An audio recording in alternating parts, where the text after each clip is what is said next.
Good evening, all. Good evening, ma'am. Ma'am, good evening. Yeah. Myself Sujata. Good evening, Molu. Yeah, yes, Sujata. ഈ ആഴ്ചത്തെ leaders ഞാനും ഷെറിനാണല്ലോ. Yes. അപ്പൊ ഞങ്ങള് ഗ്രൂപ്പില് ഇന്ന് അശ്വതി മാമിന്റെ ക്ലാസ് ആണെന്നുള്ളതിൽ ഗ്രൂപ്പിൽ അതാ ഇട്ടിട്ടുണ്ടായിരുന്നത്. ഇപ്പൊ കയറിയപ്പോഴാണ് ജിഷ മാമിന്റെ ക്ലാസ് ആണെന്ന് അറിഞ്ഞത്. ഗ്രൂപ്പിലെ ഒരു നാളെ ഞാൻ ഉണ്ടാവില്ല. സോ നിങ്ങൾ ലീവ് ലീവ് എടുക്കുവാണല്ലോ. നമ്മൾ ലീവ് ആണല്ലോ. ജസ്റ്റ് നിങ്ങളുടെ ഗ്രൂപ്പിൽ അത് ഇൻഫോം ചെയ്യണം. കാരണം ഈ ക്ലാസ്സിൽ കയറാത്തവർ ചിലപ്പം അറിയണ്ടാവില്ലല്ലോ. Okay. Okay, so you people can start. Yes, ma'am. ഞങ്ങള് പ്രയർ തോട്ട് സൈൻ ഇൻ ഇതിന് 3 എണ്ണത്തിന് ഞങ്ങൾക്ക് മെമ്പേഴ്സിനെ കിട്ടിയിട്ടുണ്ട്. പക്ഷെ സൈൻ ഔട്ടിന് ആരും റെഡി ആയി വന്നിട്ടില്ല. അപ്പൊ ഇന്ന് ഞാൻ ഹോസ്റ്റ് ചെയ്യണു, നാളെ ഷെറിൻ ഹോസ്റ്റ് ചെയ്യാം. അങ്ങനെയാണ് പ്ലാൻ ചെയ്തിരിക്കുന്നത്. അപ്പൊ first we start the class with a prayer. The prayer is by Sheena Manoharan. Paritama. Dear God, thank you for a new day. Be with us today. Lead us to right way. Help us to be kind to one another. Fill our minds with wisdom and our hearts with joy. May we face each day with hope, confidence, and love. Thank you. Thank you, Sheena. Next, we have the thought for the day, and it is by Swati. Swati, please. Today thought. The most powerful thing in life is our thinking, which has ability to change any situation. Thank you. Swati, പറ്റുകയാണെങ്കിൽ ഒന്ന് explain ചെയ്യാൻ പറ്റുമോ?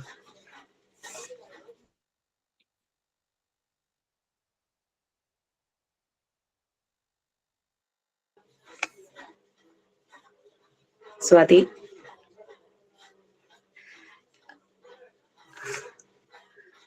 Okay. ാണ് so ചിലപ്പോ പറയണ്ടാവും. Hello hello explanation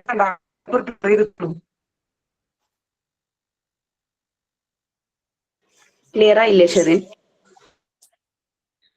അത് thought for the day ആളത്ര prepare ചെയ്തിട്ടുള്ള എക്സ്പ്ലനേഷൻ വേണ്ട. Okay okay okay, no problem. Next sign in and it's by Merin. Merin.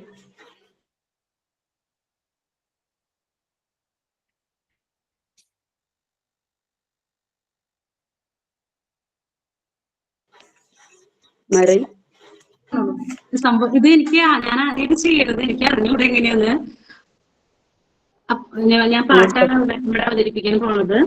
പൂമ്പാറ്റേ video ഒന്ന് ഓൺ ചെയ്ത വിരോധം ഇല്ലെങ്കിൽ വീഡിയോ ഓൺ ചെയ്യാം, അപ്പൊ നമുക്ക് കാണാലോ. റേഞ്ച് പ്രോബ്ലം എന്തെങ്കിലും?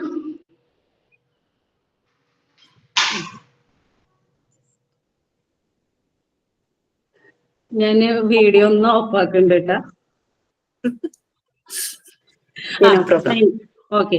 പൂമ്പാറ്റേ കൊച്ചു പൂമ്പാറ്റേ, പൂക്കളെല്ലാം വിരുന്നൊരുക്കി കാത്തിരിക്കുന്നു. വെട്ടം വന്ന് തട്ടിയപ്പോൾ ഞെട്ടിയുണർന്നു, ഞെട്ടിലുള്ള മുട്ടെല്ലാം പൊട്ടി വിരിഞ്ഞു. വെട്ടം വന്ന് തട്ടിയപ്പോൾ ഞെട്ടിയുണർന്നു, ഞെട്ടിലുള്ള മുട്ടെല്ലാം പൊട്ടി വിരിഞ്ഞു. പൂന്തേനുണ്ണാൻ വന്നാട്ടെ, പൂങ്കടി പൂശാൻ വന്നാട്ടെ, പൂന്തേനുണ്ണാൻ വന്നാട്ടെ, പൂങ്കടി പൂശാൻ വന്നാട്ടെ. പൂമ്പാറ്റേ കൊച്ചു പൂമ്പാറ്റേ, പൂക്കളെല്ലാം വിരുന്നൊരുക്കി കാത്തിരിക്കുന്നു. ജിഷ മിസ്സിനും ബാക്കിയുള്ള എല്ലാ സ്റ്റുഡൻസിനും സ്വാഗതം. Sign in Merin. Thank you. Thank you Merin, that was wonderful. ഇനി ഞങ്ങൾ ആരെങ്കിലും ബർത്ത്ഡേ ഉണ്ടോന്ന് ഗ്രൂപ്പിൽ ചോദിച്ചിട്ടുണ്ടായിരുന്നു, ആരും റിപ്ലൈ ചെയ്തില്ല. ഇനി ആരെങ്കിലും പറയാതെ ഇരിക്കണ്ടോന്ന് അറിയില്ല. എന്തായാലും മാം ഇനി നമ്മുടെ യെസ്റ്റർഡേസ് ക്ലാസ് നമ്മൾ unit 7 work cycle and process of ഒബ്സർവേഷനിൽ 4th പാര നമ്മൾ കംപ്ലീറ്റ് ചെയ്തു. മാം ഫോൺ ഹാങ് ആയിപ്പോയി, അതാണ് പറയാൻ പറ്റാഞ്ഞത് കേട്ടോ. Okay okay. അപ്പൊ ഇപ്പൊ പറയുന്നുണ്ടോ? സ്വാതി എക്സ്പ്ലനേഷൻ ഉണ്ടോ? സ്വാതിയുടെ ഒന്നും കൂടെ പറയണോ ഇംഗ്ലീഷ്, അതോ മലയാളം മാത്രം പറഞ്ഞാൽ മതി? എന്താണ് തോട്ട് എന്നുള്ളത് അതൊന്ന് ജസ്റ്റ് ഒന്ന് എക്സ്പ്ലെയിൻ ചെയ്ത് കൊടുക്കുവാണെങ്കിൽ എല്ലാവർക്കും കുറച്ചുകൂടെ ഒന്ന് ക്ലിയർ ആവുമായിരുന്നു. ഏത് സാഹചര്യത്തെയും മാറ്റാൻ കഴിവുള്ള നമ്മുടെ ചിന്തയാണ് ജീവിതത്തിലെ ഏറ്റവും ശക്തമായ കാര്യം. അത്രേ ഉള്ളൂ. Thank you Swathi. നമ്മള് ഹെൽത്ത്, ഹൈജീൻ, പിന്നെ mental health and hygiene, mental hygiene പഠിച്ച സമയത്ത് നമ്മൾ പറഞ്ഞിരുന്നു ഹെൽത്തിന്റെ 4 ആസ്പെക്ട്സ് പറഞ്ഞിരുന്നു. ഓർമ്മയുണ്ടോ? നമ്മൾ കഴിക്കുന്ന ഫുഡ്, നമ്മുടെ റൊട്ടീൻ, നമ്മുടെ എന്റർടൈൻമെന്റ്, റിക്രിയേഷൻ, 4മത്തതായിരുന്നു thinking. Okay. So work cycle and process of observation, അതിലെ 2 പാരഗ്രാഫ്സ് കഴിഞ്ഞു എന്നാണോ പറഞ്ഞേ? 4 paragraphs finished. 4 paragraphs finished. Okay. അപ്പൊ നമ്മള് മോണ്ടിസോറി പ്രിപ്പയർഡ് എൻവയോൺമെന്റിനെ കുറിച്ചായിരുന്നു നമ്മൾ പറഞ്ഞുകൊണ്ടിരുന്നത്. എങ്ങനെ ആ എൻവയോൺമെന്റ് വരണം. അപ്പൊ 2 കണ്ടീഷൻസ് ആണ് കുട്ടികളുടെ ഡെവലപ്മെന്റിന് ഏറ്റവും ഹെൽപ്ഫുൾ ആവുന്നത്. ഒന്ന് ആ എൻവയോൺമെന്റ്, രണ്ടാമത്തത് അവന് കിട്ടുന്ന freedom to speak, freedom to choice, എന്തും സെലക്ട് ചെയ്യാനുള്ളത്, ആക്ടിവിറ്റി ചെയ്യാനുള്ളത്, വർക്ക് ചെയ്യാനുള്ള ഫ്രീഡം, അങ്ങനെ എല്ലാം, ഫ്രീഡം ടു ലവ്, അങ്ങനെ എല്ലാ കാര്യങ്ങളും freedom, but within the limits. ഈ എൻവയോൺമെന്റ് തന്നെ 3 ആസ്പെക്ടിലൂടെ കടന്നു പോകും. ഒന്ന് അവന്റെ വീട്ടിലെ എൻവയോൺമെന്റ്, സൊസൈറ്റിയിലെ, അവൻ വളരുന്ന കമ്മ്യൂണിറ്റിയിലെ ആ സൊസൈറ്റിയിലെ എൻവയോൺമെന്റ്, മൂന്നാമത്തത് സ്കൂളിലെ എൻവയോൺമെന്റ്. ഈ 3 എൻവയോൺമെന്റിലൂടെ ഇവന്റെ വളർച്ച, ആ ഒരു കാലഘട്ടം, അവന്റെ ആ ഡെവലപ്മെന്റിന്റെ സ്റ്റേജസ് കടന്നു പോകുന്നുണ്ട്. സോ ആ 3 എൻവയോൺമെന്റും പ്രോപ്പർ ആയിട്ട് അവന്റെ ഡെവലപ്മെന്റിനെ അറസ്റ്റ് ചെയ്യാതെ ഇംപ്രൂവ് ചെയ്യുന്ന രീതിയിലാണെങ്കിൽ അവന്റെ ഡെവലപ്മെന്റിന് തടസ്സങ്ങളൊന്നും വരില്ല. ഓക്കെ. സോ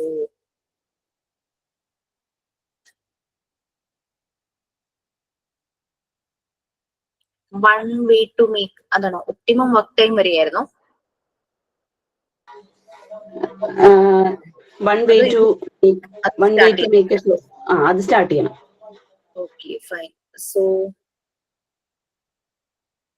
ആ 2 paragraphs, one way to make, ഈ 2 പാരഗ്രാഫും കൂടെ വായിക്കണേ. ഇപ്പൊ കുറെ ക്ലാസ്സസ് ആയില്ല, അപ്പൊ തന്നെ ചെറുതായിട്ട് വായിച്ചു പോണ്ടല്ലോ.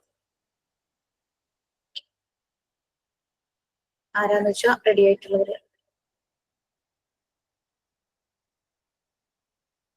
അതും നിങ്ങൾക്ക് വേണമെങ്കിൽ അസൈൻ ചെയ്ത് ആദ്യം വെക്കാട്ടോ. റീഡിങ് 1, 2, 3 നമ്പർ ഇട്ട് ആർക്കൊക്കെ വായിക്കാൻ പറ്റുന്നുള്ളത്.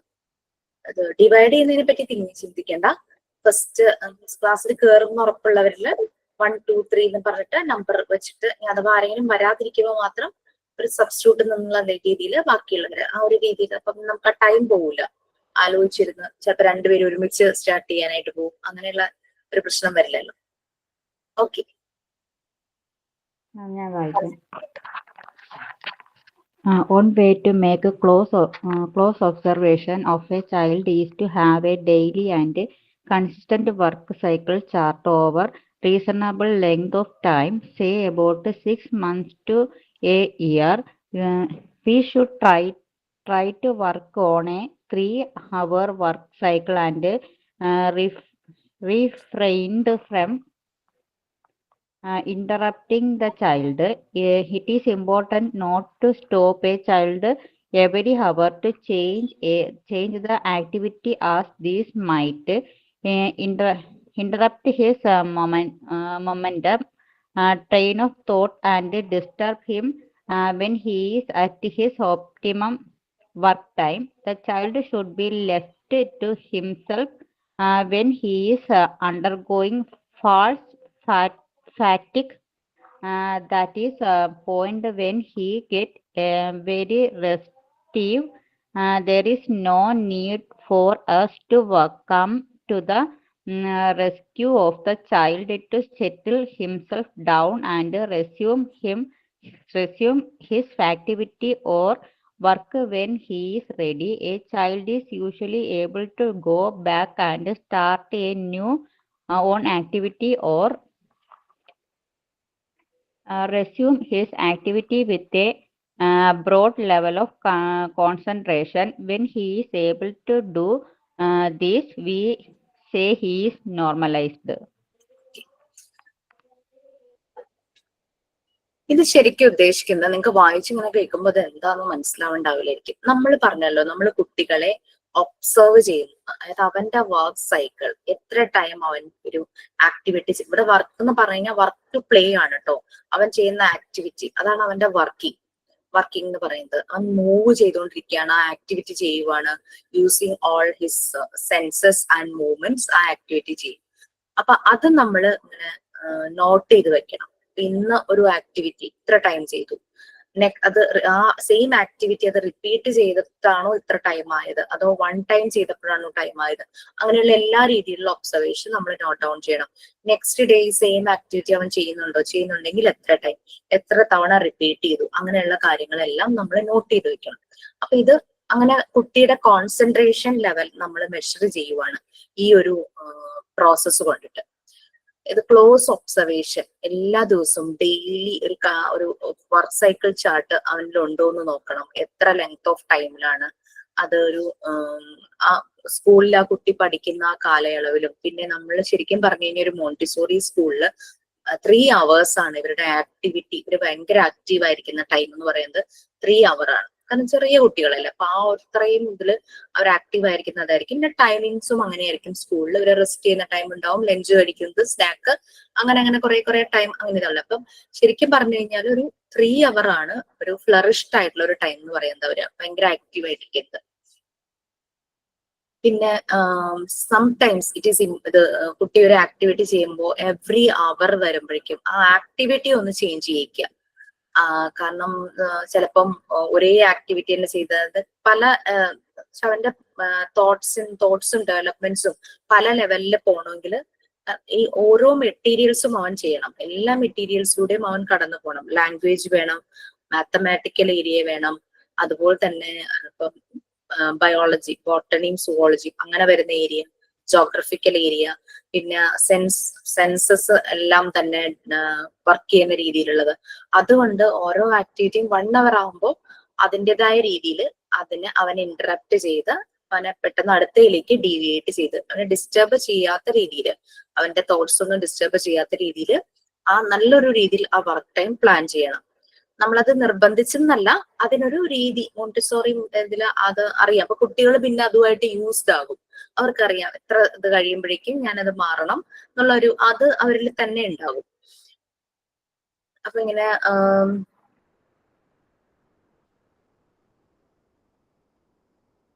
പലപ്പോഴും കുട്ടികൾ, നമ്മൾ കഴിഞ്ഞ ഒരു ക്ലാസ്സിൽ പോയിന്റ് ഓഫ് കോണ്ടാക്ട് പറഞ്ഞു അല്ലെ, പോയിന്റ് ഓഫ് കോണ്ടാക്ട് ഇങ്ങനെ കുറഞ്ഞു വരുന്നു. അത് കുട്ടിക്ക് ഇൻട്രസ്റ്റ് കാണിക്കാതിരിക്കുമ്പോൾ കുട്ടിയെ ഇൻട്രസ്റ്റഡ് ആക്കാൻ വേണ്ടി ഡയറക്ടേഴ്സ് പല ആക്ടിവിറ്റിയും ചെയ്ത് ഇൻട്രസ്റ്റഡ് ആക്കിയിട്ട് ഡയറക്ടേഴ്സ് പതുക്കെ ബാക്ക് ഔട്ട് ചെയ്യണം എന്ന് പറഞ്ഞിരുന്നു. അതുപോലെ തന്നെയാണ് നമ്മൾ ഈ വർക്കും പതുക്കെ ഇന്ററപ്റ്റ് ചെയ്ത് അടുത്തയിലേക്ക് അവനെ തിരിച്ചു വിട്ട് നമ്മൾ ബാക്ക് ഔട്ട് ചെയ്യാണ് ചെയ്യുന്നത്. കൂടുതൽ നമ്മൾ അവിടെ നിന്ന് അവനെ ഡിസ്റ്റർബ് ചെയ്യില്ല. അവൻ തന്നെ സെറ്റിൽ ചെയ്യുവാണ്, അവൻ തന്നെ അവന്റെ ആക്ടിവിറ്റി ചെയ്യും, അവൻ തന്നെ അത് സ്റ്റോപ്പ് ചെയ്യും. ആ രീതിയിൽ ചിലപ്പോൾ നമുക്ക് മേ ബി ഒരു കുറച്ച് ദിവസങ്ങൾ എടുക്കുമായിരിക്കും ആ ഒരു നോർമൽ ലെവലിലേക്ക്, നമ്മൾ നോർമലൈസേഷൻ പറഞ്ഞില്ലേ, നോർമൽ ലെവലിലേക്ക് തുടങ്ങാനായിട്ട്.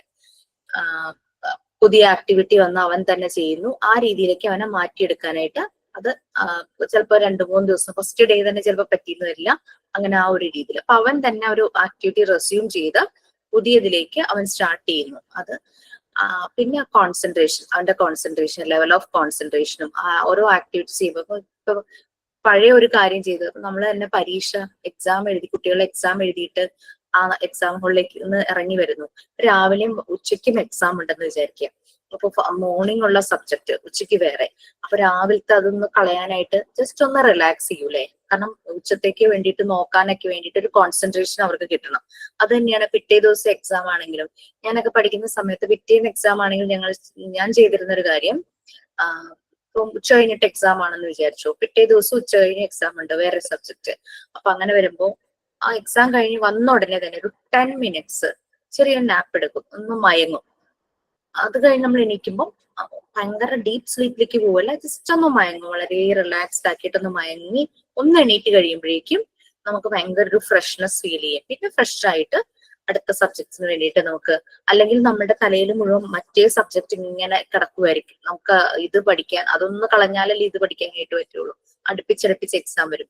അതുപോലെ തന്നെയാണ് ഇവിടെ, കുട്ടിയെ ആ രീതിയിൽ ആക്കിയെടുക്കും. അത് അങ്ങനെ നോർമലൈസ്ഡ് ആക്കി വരണതിന് ചിലപ്പോൾ മേ ബി ഡേയ്സ് എടുക്കുമായിരിക്കും, എന്നാലും ഹി വിൽ ബി നോർമലൈസ്ഡ്, ആ രീതിയിൽ ആവും. പിന്നെ അത് ഈ എന്താ പറയാ, കുട്ടിയുടെ കോൺസെൻട്രേഷൻ ലെവലിന്റെ ഒരു ചാർട്ടാണ് കൊടുത്തിരിക്കുന്നത്. ഓക്കെ, ഈ കോൺസെൻട്രേഷൻ ഓരോ ഡിഗ്രി കൊടുത്തിട്ടുണ്ട്, 1 2 3 എന്നും പറഞ്ഞിട്ട് ഓരോ ഡിഗ്രി കൊടുത്തിട്ടുണ്ട്. അതാണ് ഈ 1 2 3 എന്ന് കാണുന്നത്. അപ്പൊ ഫസ്റ്റ് കോൺസെൻട്രേഷൻ ലെവൽ 3 എന്ന് പറഞ്ഞു കഴിഞ്ഞാൽ 3യിൽ വരുന്നത് ഒന്ന് വായിച്ചു നോക്കി. 1 2 3, ഈ 1 ആദ്യം മൂന്നും ഒരാൾ തന്നെ വായിച്ചു, കോൺസെൻട്രേഷന്റെ മാത്രം കേട്ടോ.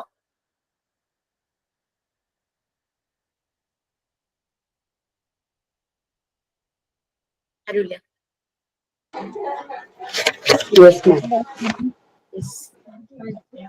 Okay Shanti. Concentration level 3. Child at his deepest concentration and nothing will distract him. Concentration level 2. Child is also deep in concentration, but he will just look up to acknowledge, say a loud noise he has just heard. Concentration level 1. Superficial concentration and the children are easily distracted. Okay, so നമുക്കിവിടെ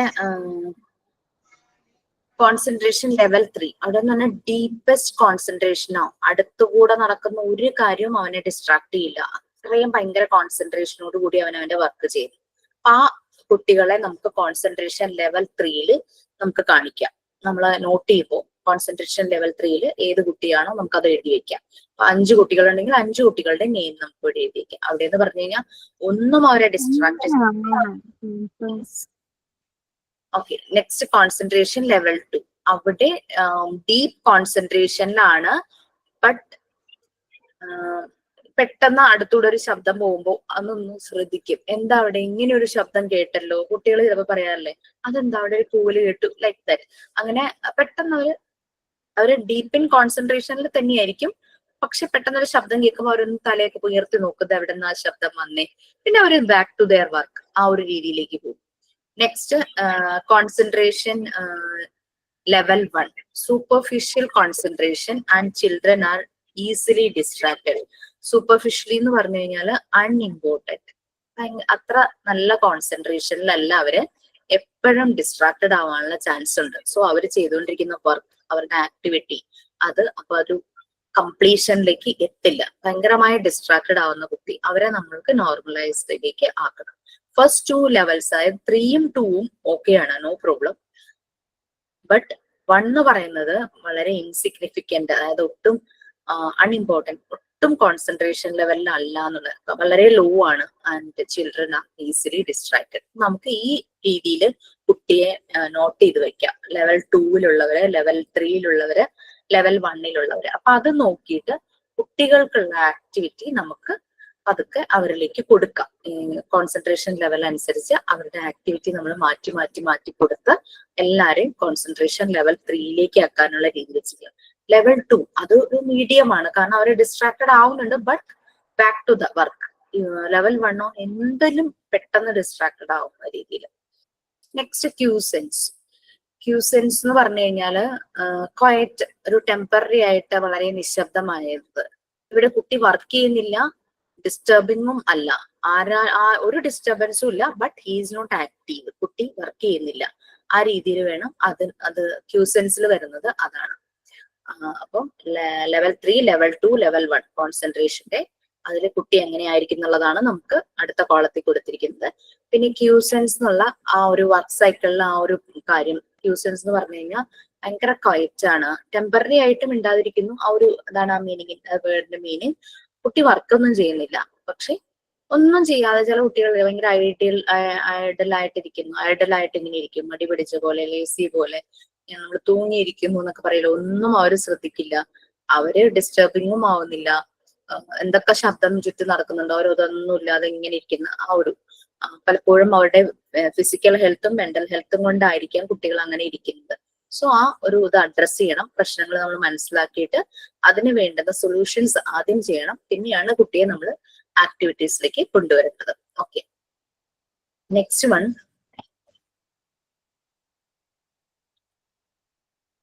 disorder level 1, disorder level 2 ആര് വഹിക്കും?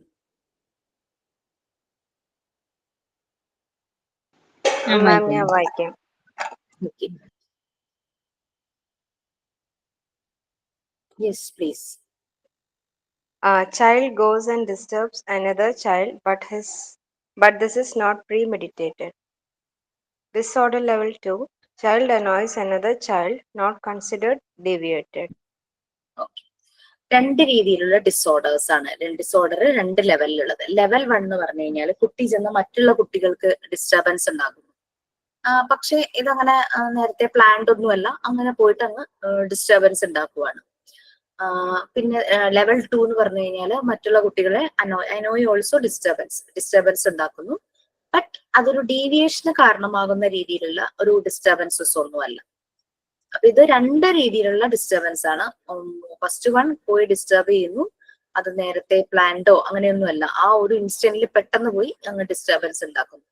ചില കുട്ടികൾ ഇങ്ങനെ disturbance ഉണ്ടാക്കും, but അതൊരു ഭയങ്കരമായ deviation, നമ്മൾ ഡീവിയേറ്റഡ് ആയിട്ടുള്ള കുട്ടി എന്നുള്ള രീതിയിൽ അവരെ കൊണ്ടുപോയി നോർമലൈസ് ആക്കുന്ന രീതിയിലുള്ള ആക്ടിവിറ്റി അത്ര പ്രോബ്ലം ഒന്നുമില്ല, അത് ഡീവിയേറ്റഡ് ആയിട്ട് കൺസിഡർ ചെയ്യുന്നില്ല.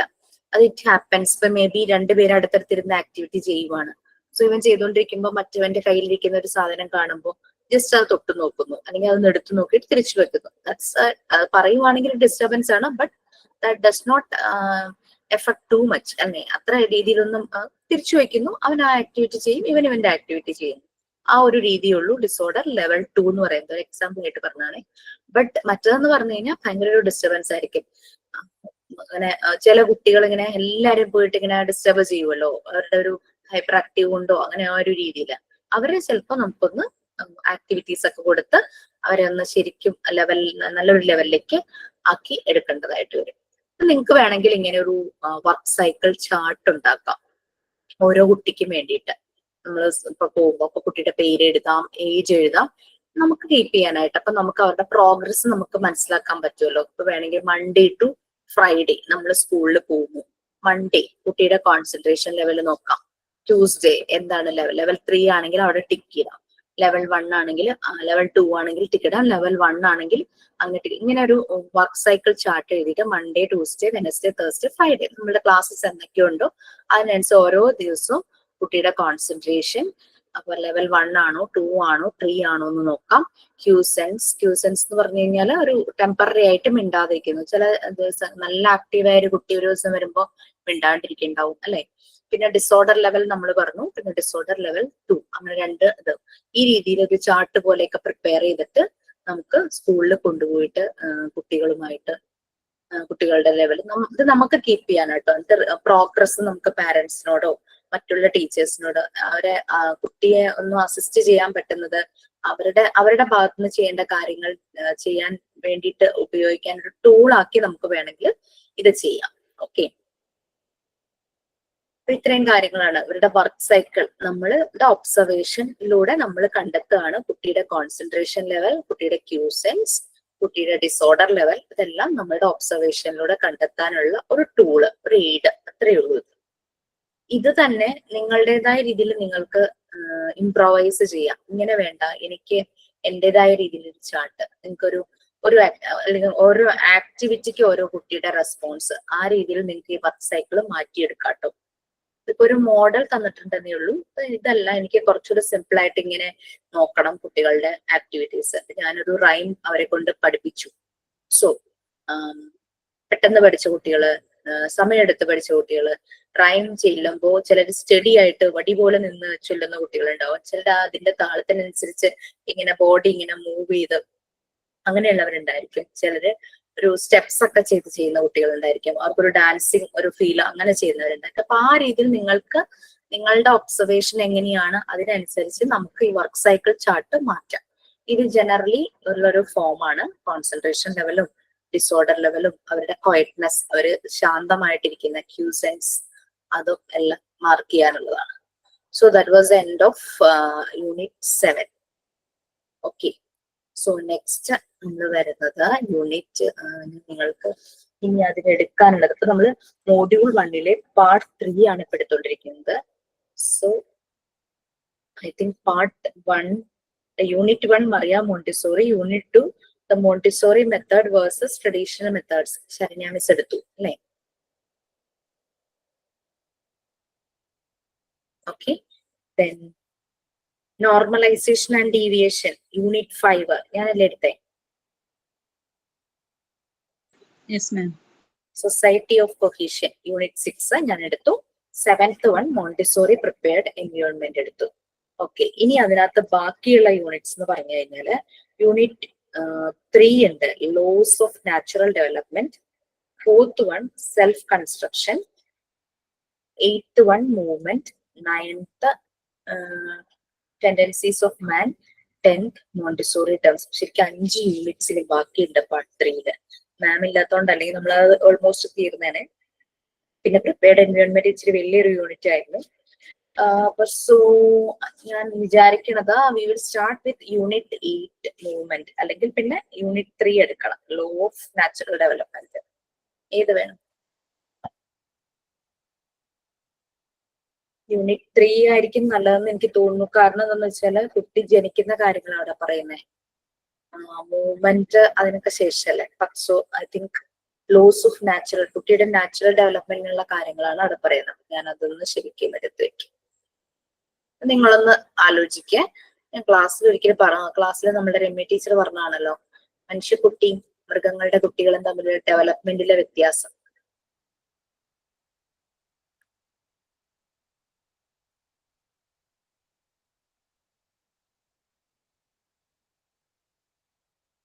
കുറെ പേരില്ലാന്ന് തോന്നുന്നു അല്ലേ?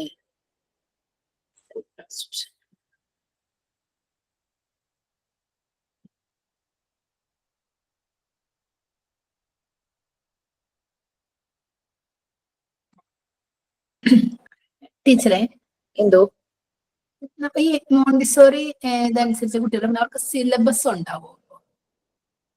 സിലബസ് ഇപ്പൊ നമുക്ക് CBSE ICSE അവർക്ക് ഇങ്ങനെ ഓരോ സിലബസ് ഉണ്ടല്ലോ. സ്റ്റേറ്റ്സിനായാലും EBS, മാത്സ്, ഇംഗ്ലീഷ്, മലയാളം എന്ന് പറഞ്ഞ ഒരു ടെക്സ്റ്റ് ബേസ്ഡ് ഉണ്ടല്ലോ. അതുപോലെ ഇപ്പൊ മോണ്ടിസോറിക്ക് അങ്ങനെ ഒരു ടെക്സ്റ്റ് ബേസ്ഡ് ഉണ്ടോ? മോണ്ടിസോറി മെത്തേഡ് എന്ന് മാത്രമേ ഉള്ളൂ. അതായത് മോണ്ടിസോറി ആകെ 2 ഏരിയയില് വരുന്ന ആക്ടിവിറ്റീസ് ആണ്. ഒന്ന് സെൻസറി ആക്ഷൻസും ഒന്ന് മോട്ടോർ ആക്ഷൻസും. ഇത് രണ്ടും ഡെവലപ്പ് ആകുന്ന രീതിയിലുള്ള മെത്തേഡാണ് മോണ്ടിസോറി മെത്തേഡിൽ വരുന്നത്. അപ്പൊ മറിയ മോണ്ടിസോറി ഓൾറെഡി കുറെ മെറ്റീരിയൽസ് ഡിസൈൻ ചെയ്ത് വെച്ചു. പക്ഷെ ഇപ്പൊ കൂടുതലും പല പല മെറ്റീരിയൽസ്, കാരണം നമ്മൾ ഓരോ നാള് കഴിയുന്തോറും പല ഡെവലപ്മെന്റ്സ് ഉണ്ടാകുവാണല്ലോ. അപ്പൊ അതിനനുസരിച്ച് കൂടുതൽ മെറ്റീരിയൽസ് ആഡ് ചെയ്യുന്നുണ്ട് പല സ്കൂളുള്ളതേ. അവിടെ അവര് LKG UKG മോണ്ടിസോറി മെത്തേഡാ പഠിപ്പിക്കണേന്ന് പറഞ്ഞു. ഓ ശരി, ഓക്കെ. പക്ഷേ ആ കുട്ടികൾക്ക് ICICയുടെ ടെക്സ്റ്റ് അവരുടെ കയ്യിലുണ്ട്. ഓ ശരി, അപ്പൊ അവര് സബ്ജക്റ്റും കൂടെ പഠിപ്പിക്കുന്നുണ്ടാവും. തന്നെ ഇത് രണ്ടും കൂടെ മിംഗിളായി പോകും. അതായത് പല സ്കൂളുകളും അങ്ങനെ ചെയ്യുന്നുണ്ട്. ഒരു സെമി വേർഷൻ, മോണ്ടിസോറി മെത്തേഡിന്റെ ഒരു സെമി വേർഷൻ. അതായത് ഇവിടെ ശരിക്കും പറഞ്ഞു കഴിഞ്ഞാൽ എഴുത്ത വായനയൊന്നും നമ്മൾ ഡയറക്ട്ലി പഠിപ്പിക്കുന്നില്ല. പക്ഷെ ഇവിടെ അത് ചെയ്യും. എക്സാംസ് നടത്തും, അവർക്കൊരു ഗ്രേഡിംഗ് ഉണ്ടാകും, ഒരു റിവാർഡ് ഉണ്ടാകും, അതൊക്കെ നടത്തും. അതൊക്കെ നമ്മൾ സാധാരണ മോണ്ടിസോറി മെത്തേഡിലില്ല. പക്ഷെ അതൊക്കെ ചെയ്യും. കാരണം പാരന്റ്സ് എപ്പോഴും മറിയ മോണ്ടിസോറിയുടെ പാരന്റ്സ് എങ്ങനെയാ പറഞ്ഞത്, അവർ എഴുതാൻ പഠിപ്പിക്കൂ. കാരണം കുട്ടികൾ എന്തെങ്കിലും വീട്ടിൽ വന്നിരുന്ന് എഴുതണ കാണാൻ പാരന്റ്സിന് എപ്പോഴും എന്തൊക്കെയോ ഒരു സ്കൂളിൽ നിന്ന് പഠിക്കുന്നുണ്ട് എന്നൊരു തോന്നല് പാരന്റ്സിന് എപ്പോഴും വേണമല്ലോ. അപ്പൊ അത് വിചാരിച്ച് ഇങ്ങനെ പറയായിരുന്നു. അതുകൊണ്ടാണ് നമ്മളുടെ നാട്ടില് പ്യുവർ മോണ്ടിസോറി ചെയ്യാതെ ഒരു സെമി വേർഷനിൽ ചെയ്ത് ബാക്കി സാധാരണ പോലെ. അപ്പൊ അത് ഇപ്പൊ ഞങ്ങളുടെ ടെക്സ്റ്റും CBSEയുടെ ടെക്സ്റ്റും ഒരേ ഇത് തന്നെയാണ്. ഓക്കെ. അപ്പൊ ബ്ലൂബെൽസിന്റെ ടെക്സ്റ്റ് ആണ് ഞങ്ങൾ യൂസ് ചെയ്യണത്. അപ്പൊ ഈ സ്കൂളിലും ബ്ലൂബെൽസിന്റെ തന്നെ ടെക്സ്റ്റ് ആണ്. ശരി. അപ്പൊ അവരതിന്റെ പറയുകയും ചെയ്യുന്ന മോണ്ടിസോറി മെത്തേഡാണ് അവർ പഠിപ്പിക്കുന്നത്. പക്ഷെ കുട്ടികൾക്ക് കറക്റ്റ് ആയിട്ട് ഹോംവർക്ക് ഒക്കെ വീടുകളിലേക്ക് ഉണ്ട്, എഴുതാനുണ്ട്, പഠിക്കാൻ. അപ്പൊ ഞാൻ ഈ മോണ്ടിസോറി മെത്തേഡ് ആകുമ്പോ അങ്ങനെ വരുമോ, ടെക്സ്റ്റ് ഉണ്ടോ എന്നറിയാൻ ചോദിച്ചത്. പ്യുവർ വെർഷൻ പലരും ചെയ്യാറില്ല. കാരണം ഒരു എൻഡ് റിസൾട്ട് ഒരു കുട്ടി പഠിച്ചു ഇതുപോലെ വർക്ക് സൈക്കിൾ ചാർട്ടൊക്കെ എഴുതി പ്രോഗ്രസ് ഒക്കെ പാരന്റ്സിന് കാണിച്ചു കഴിഞ്ഞു കഴിഞ്ഞാൽ അവർക്കത് മനസ്സിലാവില്ലല്ലോ. അതിന് നല്ലത് എപ്പോഴും ഒരു റിപ്പോർട്ട് കാർഡ് കാണിക്കുമ്പോൾ പാരന്റ്സ് സാറ്റിസ്ഫൈഡ് ആവുകയാണല്ലോ. അപ്പൊ അതിനവർക്ക് മറ്റേ മെത്തേഡ്, ട്രഡീഷണൽ മെത്തേഡിലെ പരീക്ഷ, ആ രീതികളൊക്കെ, ഹോംവർക്ക് കൊടുക്കൽ, ഡിക്റ്റേഷൻ ഇടൽ, അങ്ങനെയുള്ള മെത്തേഡ് സ്വീകരിക്കേണ്ടതായിട്ട് വരും. നമ്മൾ ചെയ്താൽ അവർ എക്സ്ട്രാ ചെയ്യുന്ന ഓരോ ഡേ, ഇപ്പൊ സൺഫ്ലവർ ഡേ, ഗ്രേപ്സ് ഡേ എന്നൊക്കെ പറഞ്ഞിട്ട് അത് കുട്ടികളെ കൊണ്ട് ഇപ്പൊ സൺഫ്ലവറിന്റെ ചാർട്ട് പേപ്പർ കൊണ്ട് സൺഫ്ലവർ ഉണ്ടാക്കി കൊണ്ടുവരാൻ പറഞ്ഞ് ആ പിള്ളേരുടെ മുഖത്ത് ഇങ്ങനെ ആ സൺഫ്ലവറിന്റെ ഇത് വെച്ച് അങ്ങനെയൊക്കെയുള്ള ഇത് മാത്രമാണ് ഞാനിപ്പോ വ്യത്യാസമായിട്ട് കണ്ട. അപ്പൊ ഇനിയിപ്പോ അത് മാത്രമാണോ മോണ്ടിസോറി എന്നുള്ളത് അറിയാൻ വേണ്ടിട്ട് ചോദിച്ചത്. ഓരോ സ്കൂളുകളും അവരുടെ ഒരു രീതിയും കൂടെ അഡാപ്റ്റ് ചെയ്യും. പിന്നെ ഇതിൽ നിന്നുള്ള മെയിൻ കാര്യങ്ങളും അവര് അഡാപ്റ്റ് ചെയ്തിട്ടാണ് പലപ്പോഴും ചെയ്യുന്നത്. പാരന്റ്സ് കുറച്ചുകൂടി ഇംപ്രസീവ് ആകും. കാരണം ബാക്കിയുള്ള സ്കൂളുകളിൽ നിന്നും വ്യത്യസ്തമായി എന്തോ ഉണ്ട് എന്നൊരു ഇത് വരുമല്ലോ, അതും ഉണ്ടാവും. എപ്പോഴും KG സെഷനിൽ കുട്ടികളെയും പാരന്റ്സിനെയും അട്രാക്ട് ചെയ്യാന്നുള്ളത് ഇപ്പം രമ്യക്ക് മനസ്സിലായിട്ടുണ്ടാവില്ല. കാരണം നിങ്ങൾക്കും അതുപോലെ എന്തെങ്കിലും ചെയ്യുമ്പോഴേക്കും നമ്മളിപ്പോ സ്പെഷ്യൽ ആയിട്ട് ചെയ്യുന്നത് ഇപ്പൊ pre-KG വരുന്ന കുട്ടികളെ മണലിലാണ് എഴുതിക്കുക. Very good. അപ്പൊ അവരുടെ ആ കൈ ഇങ്ങനെ വഴങ്ങി നല്ല ഭംഗിയായിട്ട്, നമ്മുടെ അടുത്ത് നല്ലൊരു ഹാൻഡ് റൈറ്റിംഗ് നല്ല പക്കയായിരിക്കും. ശരി ശരി. അവര് ആ അക്ഷരങ്ങളെല്ലാം എപ്പോ ചോദിച്ചാലും ഇങ്ങനെ മെമ്മറൈസ് ചെയ്ത് പറയുകയും ചെയ്തോളൂ. അപ്പൊ നമ്മളുടെ അടുത്തുള്ളൊരു പ്രത്യേകത അതാണ്. അത് നല്ല കാര്യമാണ്. നമ്മുടെ ഏതോ ബാച്ചിൽ ആരോ അത് പറയണ്ടായിരുന്നല്ലോ. നിങ്ങളുടെ ബാച്ചാണെന്ന് എനിക്കറിയില്ല. അതായത് ഞങ്ങളിപ്പോ 9 വർഷമായിട്ട് ചെയ്തു വരുന്ന ഒരു രീതിയാണ്. ഒത്തിരി ഗുണമുണ്ട് കേട്ടോ ടീച്ചറെ. അത് നല്ല ഏതൊരു ബാച്ചിൽ ഒരു കുട്ടി പറയണ്ടായിരുന്നു കുട്ടികളുടെ ഹാൻഡ് റൈറ്റിംഗ് വളരെ മോശം, അവർ മര്യാദയ്ക്ക് എഴുതുന്നില്ല എന്ന് പറഞ്ഞപ്പോ ഈ കുട്ടികളെ കുറിച്ച് പറഞ്ഞ അതിന്റെ അമ്മ പ്രായമായതാ. അവര് പോയി മണലെടുത്ത്, ഒരു കോസ്റ്റൽ ഏരിയക്ക് അടുത്തെങ്ങാനായിരിക്കാം, മണലെടുത്ത് കഴുകി ഉണക്കി വീടിന്റെ ഉമ്മറത്ത് വിരിച്ചിട്ട് കുട്ടികളെ കൊണ്ട് എഴുതിപ്പിച്ചു. അപ്പൊ ഈ കുട്ടി ചോദിച്ചു, അയ്യോ അമ്മ ഇങ്ങനെ എഴുതിപ്പിച്ചാൽ എങ്ങനെയാ ശരിയാവുന്നതെന്ന്. അങ്ങനെ കുട്ടികൾക്ക് അതൊരു കളിയും കൂടിയായി. അതാണല്ലോ നമ്മൾ പറയുന്നത്. ഭയങ്കര ഇഷ്ടമാണ്. നല്ലൊരു തരി പോലെ വരുന്നതാണ്. അങ്ങനെ അവർ അതിൽ എഴുതി നല്ല ഹാൻഡ് റൈറ്റിംഗ് ആയി. എന്നിട്ട് സ്കൂളിൽ നിന്ന് വിളിപ്പിച്ചു ഇതിന്റെ അമ്മയെ. കുട്ടികളുടെ നോട്ട്സ് എഴുതി കൊടുക്കണത് അമ്മയാണോ എന്ന് ചോദിച്ചു. നല്ല അങ്ങനെ പറയണ്ടായിരുന്നു. നല്ല ഹാൻഡ് റൈറ്റിംഗ് ആയിട്ട് വരും. അതെ അതെ. നമ്മുടെ കുട്ടികൾ 1ാം ക്ലാസ് പല സ്കൂളിൽ ചെന്ന് കഴിയുമ്പോൾ ടീച്ചേഴ്സിനൊക്കെ നല്ല പാരന്റ്സിനെ നല്ല അഭിപ്രായം പറയണെന്ന് പറഞ്ഞാൽ ഹാൻഡ് റൈറ്റിംഗ് നല്ല പക്കയാണ്. ശരി. ഞാൻ വർക്ക് ചെയ്തിരുന്ന മോണ്ടിസോറി സ്കൂളിലെ സാറിന്റെ ഒരു റിലേറ്റീവ് ഒരു ടീച്ചർ അവിടെ ഉണ്ടായിരുന്നു. അവര് നോർത്ത് ഇന്ത്യയിലായിരുന്നു കുറെ നാള് ടീച്ചറായിട്ട് വർക്ക് ചെയ്തതാ. അപ്പൊ എന്നും ഉച്ച കഴിഞ്ഞ് കുറച്ച് എന്താ പറയാ സീനിയർ കുട്ടികളെ ഇവരെ പിടിച്ചിരുത്തിയിട്ട് ആ സമയത്ത് സാറ് വീട്ടിൽ പോകട്ടോ, ഞങ്ങള് മാത്രമേ ഉണ്ടാവുള്ളൂ. കുറെ കുട്ടികൾ ഉറങ്ങുമായിരിക്കും. സീനിയർ കുട്ടികളെ പിടിച്ചിരുത്തിയിട്ട് ഒരു ആൽഫബറ്റ്സും മാത്സും ഒക്കെ ഭയങ്കരമായിട്ട് കമ്പൽ ചെയ്ത് പഠിപ്പിക്കും. അവസാനം പാരന്റ്സിന്റെ അടുത്ത് നിന്ന് ഭയങ്കര കംപ്ലൈന്റ് ചെയ്യുന്നുണ്ട് അവരവിടുന്ന് പറഞ്ഞു വിടുക ചെയ്തേ. പക്ഷെ സിമിലർ ടു ട്രഡീഷണൽ മെത്തേഡ് വടിയൊക്കെ വെച്ചിട്ട് പഠിപ്പിക്കാൻ തുടങ്ങി. സാർ അറിയുന്നില്ല അത്രയും അവര് സ്ട്രിക്റ്റ് ആയി പോകുന്നെന്ന് സാർ അറിയുന്നില്ല. കുറച്ച് കുട്ടികൾ കാര്യങ്ങൾ പഠിക്കട്ടെ എന്ന് വെച്ചിട്ടാണ് അവരെ വെച്ചത്. പക്ഷെ അങ്ങനെ ഒരു സാറിന്റെ വൈഫ് ചൈനക്കാരിയാണല്ലോ, പുള്ളിക്കാരിക്ക് ഒട്ടും അത് ഡൈജസ്റ്റ് ചെയ്യാനായില്ലായിരുന്നു. കാരണം മോണ്ടിസോറി മെത്തേഡിൽ നിന്ന് ഭയങ്കരമായി ഡീവിയേറ്റ് ചെയ്ത് പോയിട്ടുള്ളൊരു ടീച്ചിങ് മെത്തേഡ് വന്നില്ലേ ആ അറ്റ്മോസ്ഫിയറിൽ. പോയി അവരെ അവിടുന്ന് വേണ്ടാന്ന് വെച്ചു. So okay. സോ നമ്മൾ next unit 3 law of natural development. So first paragraph നിങ്ങളൊന്ന് വായിച്ചു നോക്കൂ. ആരെങ്കിലും ഒരാൾ വായിക്കൂ, വെച്ചിട്ട് നമുക്കൊന്ന് പറയാം. ഫസ്റ്റ് 2 പാരഗ്രാഫ്സ് വായിച്ചു. കുറെ ആയില്ലേ, പെട്ടെന്ന് വായിച്ചു. Who is ready?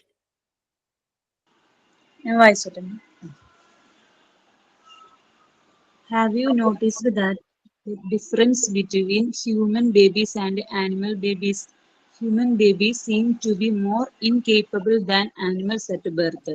Animals can walk within hours after birth. Some can squirm around and creep like puppies, but human babies can barely do anything at all. They cannot move on their own, and they are so helpless that they can't even lift their own head. They just lay there and cry. Sea turtles, newly devised on a beach, will naturally move towards the ocean. A joy climbs into its mother's pouch upon being born. Why are we born like this? It is because the animals have special aptitude which help them for their development. In the human child, instinct has withdrawn to give place to something higher, to the brilliance and will of man.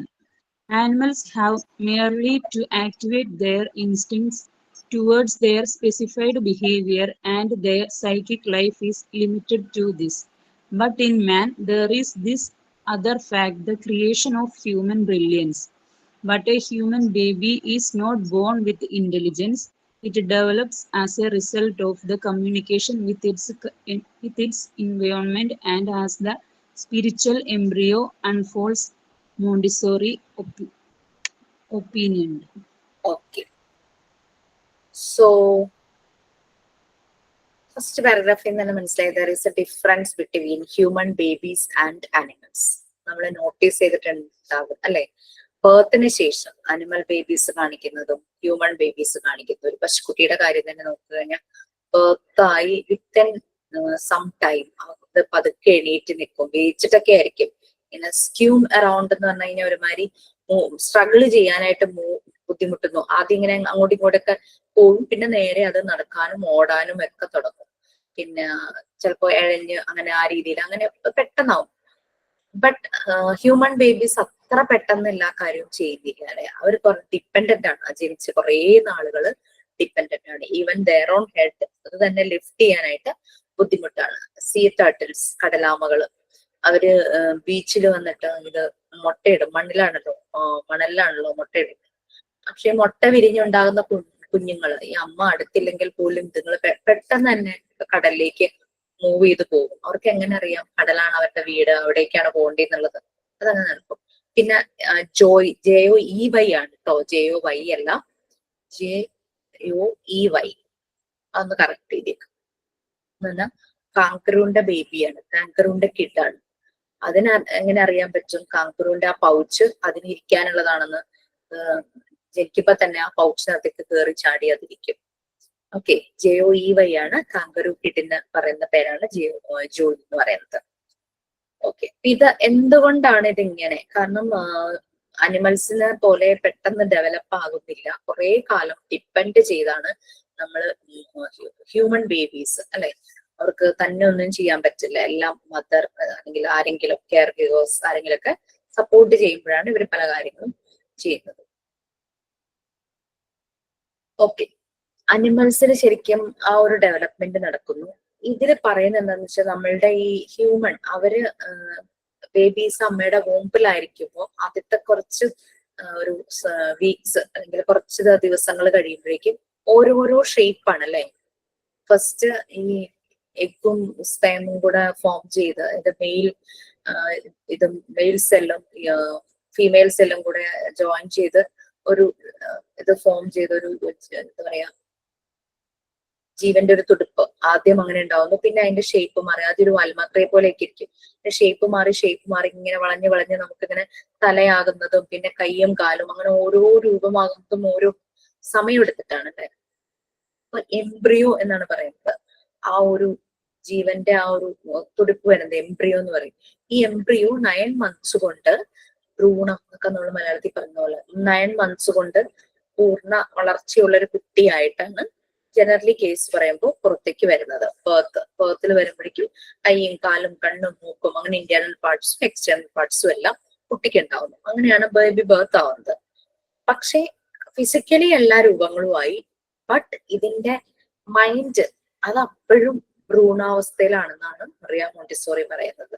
അതുകൊണ്ടാണ് പുറത്തേക്ക് വന്നു കഴിയുമ്പോഴും ഈ കുട്ടിയിൽ ഒരു മൈൻഡിന്റെ embryo ഉണ്ടെന്ന്, അതായത് develop ആകാത്ത ഒരു എംബ്രിയോ ഉണ്ട്. That is mind, spiritual embryo. അതാണ് മോണ്ടിസോറി പറയുന്നത്. അവര് പറയുന്നത് അങ്ങനെ അതുണ്ട്, ഹ്യൂമണിന് സ്പിരിച്വൽ എംബ്രിയോ ഉണ്ട്, അതുകൊണ്ടാണ് തന്നെ പല കാര്യങ്ങളും ഇന്റലക്ച്വലൊക്കെ ഡെവലപ്പ് ആകാൻ തുടങ്ങുന്നേ ഉള്ളൂ. മറ്റേത് സീ ടേർട്ടിലിന് അറിയാം ഞങ്ങൾ വെള്ളത്തിലേക്കാണ് പോകേണ്ടത്, അത് ഓൾറെഡി അവിടെ ഡെവലപ്പ് ആയി കഴിഞ്ഞു. ഈ ജോയ്, അതായത് കാങ്കുറുവിന്റെ കുട്ടിക്ക് അറിയാം ചാടി അമ്മയുടെ മടിയിലുള്ള പൗച്ചി കയറി ഇരിക്കണം. പിന്നെ ഇത് വേറെ എന്താ പറഞ്ഞത്, ഇത് പശുക്കിടാവ്, അതിനും അറിയാം പാല് കുടിക്കാൻ വരുന്നത് അറിയാം, ഓടിപ്പോവാൻ അറിയാം, 4 കാലം കൊണ്ട് കുത്തി നിൽക്കാൻ അറിയാം, നടക്കാൻ അറിയാം, ഓടാൻ അറിയാം, എല്ലാം അറിയാം. അമ്മയാണെന്ന് ഒക്കെ പെട്ടെന്ന് മനസ്സിലാവും. പക്ഷെ ഹ്യൂമൻ ബേബീസിന്റെ ഈ സ്പിരിച്വൽ എംബ്രിയോ, ആ ഒരു ഇന്റലക്ച്വൽ ലെവൽ, അത് ഡെവലപ്പ് ആകാൻ ഇറ്റ് വിൽ ടേക്ക് ടൈം. അത് ഡിപ്പെൻഡിങ് ഓൺ ദ എൻവയോൺമെന്റ്, അതിന് കിട്ടുന്ന കെയർ, അങ്ങനെ പല കാര്യങ്ങളും ഡിപ്പെൻഡ് ചെയ്തിരിക്കും. പിന്നെ ഹ്യൂമന്റെ ഒരു ഇൻബോൺ പാറ്റേൺസ്, അത് പലപ്പോഴും പല ലെവലിലായിരിക്കും പല കുട്ടികളിലും. ബ്രില്യൻസ്, ബുദ്ധിയാണെങ്കിലും പല കാര്യങ്ങളിലാണെങ്കിലും. അനിമൽസിനാവുമ്പോ അങ്ങനെ ഭയങ്കര ഒരു പാറ്റേൺ ഒന്നുമില്ല. അവര് ഓൾറെഡി അവരുടെ ഒരു സ്പെസിഫൈഡ് ബിഹേവിയറിൽ അവരുടെ ഡെവലപ്മെന്റ് അത് കംപ്ലീറ്റ് ആയിട്ടുണ്ടായിരിക്കും. ഓക്കെ, ഹ്യൂമൻ ബ്രില്യൻസ് അവിടെ ക്രിയേറ്റഡ് ആവുകയാണ് ചെയ്യുന്നത്. അവർക്കപ്പോ ഓൾറെഡി ഒരു പാറ്റേൺ ഉണ്ടാവും അനിമൽസിന്. ഹ്യൂമൻ ആണെങ്കിൽ അവർക്ക് എന്താണോ പുറത്തെ എൻവയോൺമെന്റിൽ നിന്ന് കിട്ടുന്നത് അതിനനുസരിച്ചാണ് ബ്രില്യൻസ് ക്രിയേറ്റ് ആവുന്നത്. എല്ലാ കുട്ടികളുടെയും ബുദ്ധി ഒരുപോലെയാണ്. സോ അവരുടെ എൻവയോൺമെന്റൽ കണ്ടീഷൻസ്, സറൗണ്ടിങ്സ്, അവർ വളരുന്ന സാഹചര്യം, അവർക്ക് കിട്ടുന്ന ജീൻസ്, എല്ലാത്തിനെയും ഡിപ്പെൻഡ് ചെയ്ത് അവരുടെ ബുദ്ധി കൂടും. നമുക്കറിയാം മലയാളത്തിലെ പ്രമുഖരായ 2 ആക്ടേഴ്സ്, മോഹൻലാലും മമ്മൂട്ടി. മോഹൻലാൽ എന്ന് പറഞ്ഞാൽ ഇൻബോൺ ടാലന്റ് എന്ന് പറയപ്പെടും. അദ്ദേഹത്തിന് അതുണ്ട്, ഡിവൈൻ ആയിട്ടുണ്ട്. ബട്ട് മമ്മൂട്ടി എന്താ, ഹാർഡ് വർക്കിലൂടെ ഒരു ഭയങ്കരമായിട്ട് സൂപ്പർ സ്റ്റാർ ആ ഒരു ഇതിലേക്ക് വന്ന ഒരാളാണ്. അപ്പൊ 2 പേരിലും ഉള്ള ടാലൻസ് എന്ന് പറഞ്ഞാൽ 2 രീതിയിലാണ്. സോ മമ്മൂട്ടിക്ക് അതിന് പറ്റിയൊരു എൻവയോൺമെന്റ് ഉണ്ടായിരുന്നു, ഹാർഡ് വർക്ക് ചെയ്ത് അദ്ദേഹം അതിലേക്ക് എത്തിപ്പെട്ടു. അതുപോലെ തന്നെയാണ് പല കുട്ടികളുടെയും. ചില കുട്ടികളൊന്നും പഠിക്കില്ല, അവര് പക്ഷെ എക്സാമിന് അവർ നല്ലതായിട്ട് പെർഫോം ചെയ്തെല്ലാം അവർ എഴുതി വെക്കും. ചില കുട്ടികളിൽ ഹാർഡ് വർക്ക് ചെയ്യും, അവർക്കും അതേ റിസൾട്ട് കിട്ടും. ബട്ട് രണ്ടും 2 രീതിയിലാണ് ഇന്റലിജൻസ് വരുന്നത്. സോ അതാണ് എൻവയോൺമെന്റ് നല്ല പോലെ ഡിപ്പെൻഡ് ചെയ്യും. എത്രയോ നല്ല ബ്രില്യന്റ് ആയിട്ടുള്ള കുട്ടികള് അവര് ചെറുപ്പം കഴിഞ്ഞ് പ്രായമാവുമ്പോഴേക്കും അവര് ഭയങ്കരമായിട്ട് താണു പോകുന്നു വീട്ടിലെ പ്രശ്നങ്ങൾ കാരണം. അല്ലെ, ചെറുപ്പത്തിൽ അവർക്ക് ആ പ്രശ്നങ്ങളെ പറ്റി മനസ്സിലാക്കാൻ അറിയില്ല. ബട്ട് വലുതാവുമ്പോഴേക്കും ആ ഇഷ്യൂസ് വരുമ്പോഴേക്കും അവര് ഡിസ്ട്രാക്റ്റഡ് ആവുന്നു, അവർക്ക് പഠിത്തത്തിൽ ശ്രദ്ധ പോകുന്നു, അവര് ഡീവിയേറ്റ് ചെയ്ത് പോകുന്നു. അത് തന്നെയാണ് ഈ നമ്മുടെ ഇന്റലക്ച്വൽ ഡെവലപ്മെന്റ് എല്ലാം ബാധിക്കുന്നത് എൻവയോൺമെന്റ് തന്നെയാണ്. Communication with the environment. Next 2 paragraphs. Next 2 paragraph വായിക്കാലോ. Yes, next 2 paragraphs. Second one ചെറുതാണ്, ആരെ വായിക്കാം.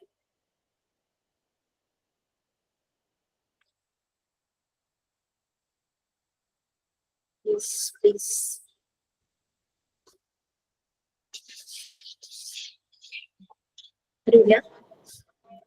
For the child to self-build himself, she concluded that the child must possess within a predetermined psychic pattern which is not visible at birth. She referred to them as the spiritual embryo. Montessori believed that for the psychic pattern to reveal itself, 2 conditions must be fulfilled. First, surroundings. He needs to collaborate with his environment to understand or come to terms with the limit of his universe. Second, he needs freedom to reveal himself. If these 2 conditions are absent, the psychic life of the child will not reach its potential and his personality will be stunned. Therefore, the child must also develop a sensitive period and an absorbent mind. Montessori described this spiritual embryo or the predetermined psychic pattern as a set of laws, the laws of natural development. These are the inborn powers which make the helpless human babies into the most powerful species on earth.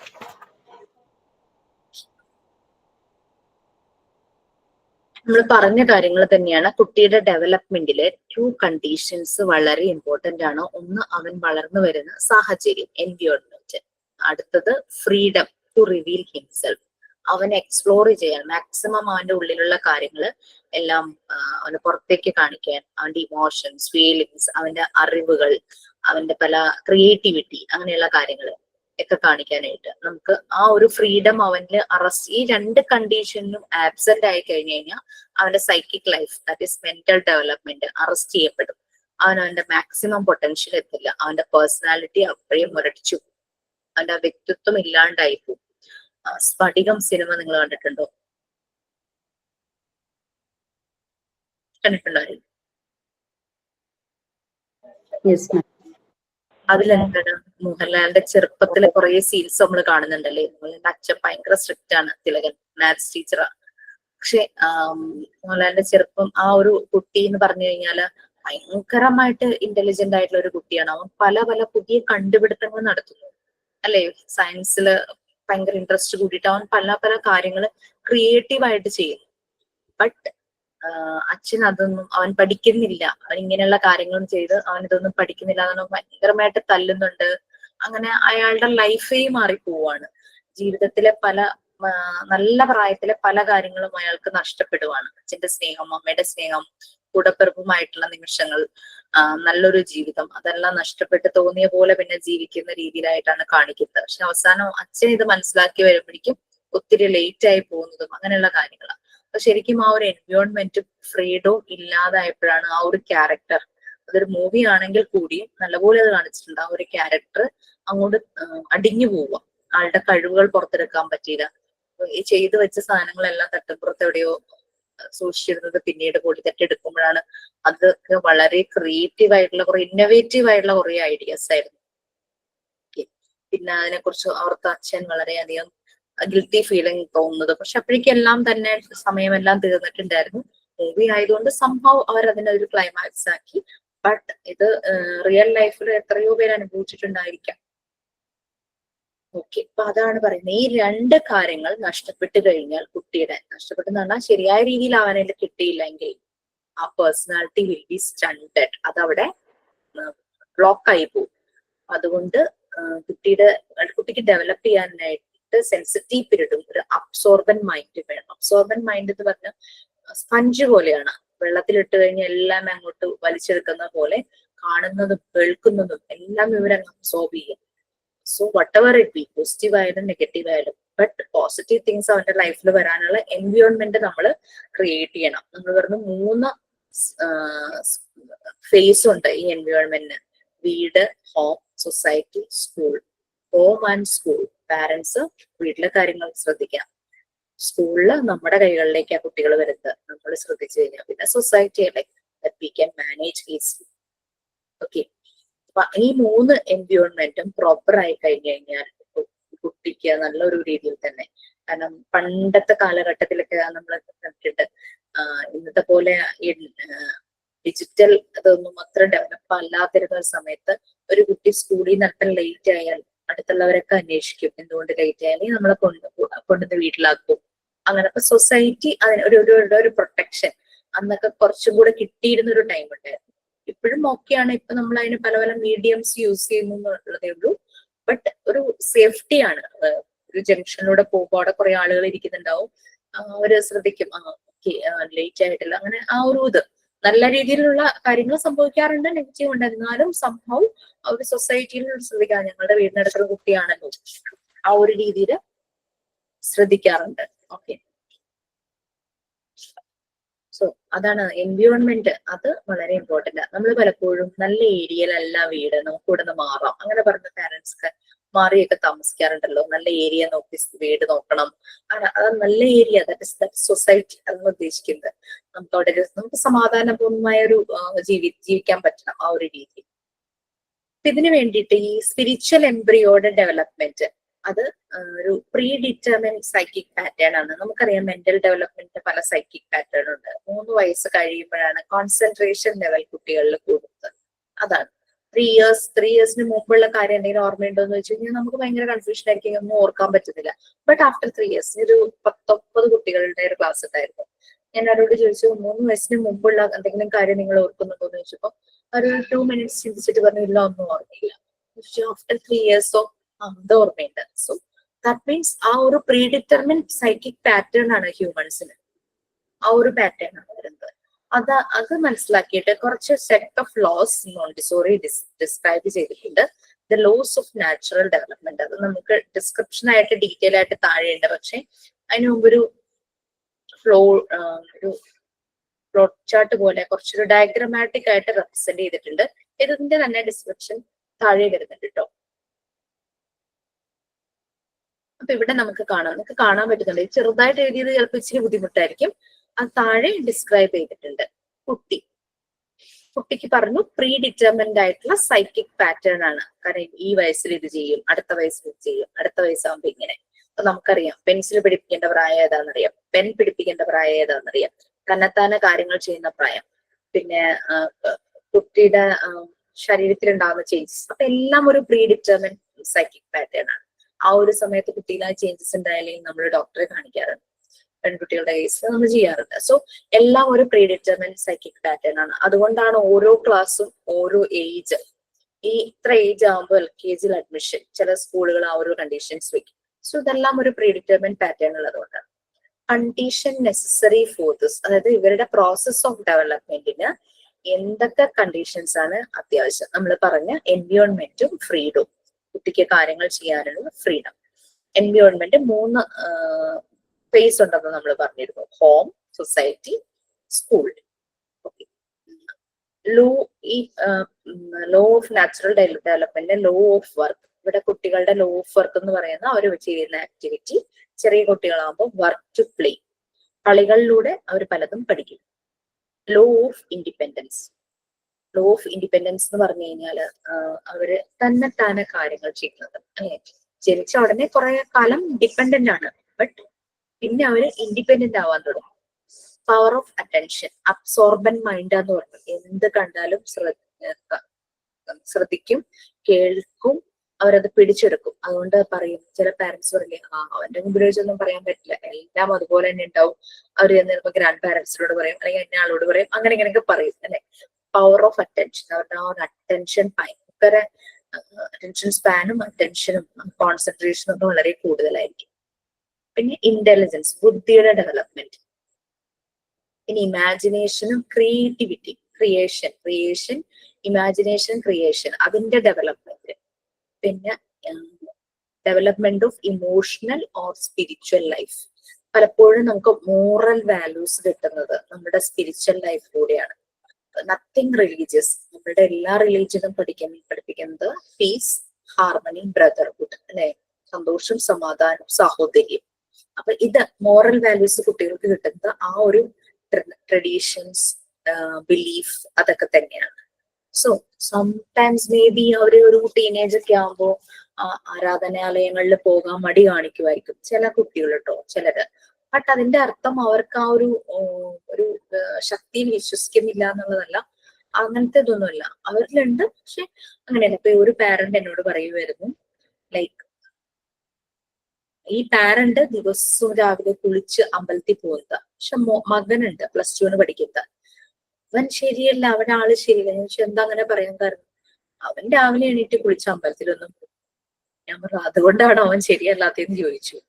കാരണം ഇയാള് ഗുരുവായൂർ പോകുന്നു, അവിടെ പോകുന്നു, ഇവിടെ പോകുന്നു, ഒക്കെ പുള്ളിയുടെ comfortable പുള്ളി പോകുന്നുണ്ട്. പക്ഷെ കുട്ടിക്ക് മനസ്സിൽ ഇതെല്ലാം ഉണ്ടാകും, ഭക്തി ഉണ്ടാകും. അവൻ പക്ഷെ അച്ഛൻ ചെയ്യുന്ന പോലെ ചെയ്യുന്നില്ല. അതിന്റെ അർത്ഥം അവിടെ ആ പാരന്റ് വെട്ടുന്ന വഴിയിലൂടെ കുട്ടി പോണം എന്ന് ചിന്തിക്കുന്ന ഒരു പാരന്റ് ആണ്. അങ്ങനെ അവന് ചെയ്തുകൂടെ? ഞാൻ പോകുന്നില്ലേ, എന്തുകൊണ്ട് അവന് ചെയ്യുന്നില്ല? അതാണ് അയാൾ ചോദിച്ച ഒരു ചോദ്യം. പണ്ട് എന്റെ അമ്മ കേട്ടോ, ഞാൻ കല്യാണം കഴിഞ്ഞ് എനിക്ക് മോളുണ്ടായ സമയം, ലൈക്ക് അമ്മ ഇങ്ങനെ രാവിലെ എന്നും 5 മണി 5:30 അമ്പലത്തിൽ പോകുന്നത്. ഞാൻ ആ സമയത്ത് നല്ല ഉറക്കായിരിക്കും, ഏത് പ്രായത്തിലും.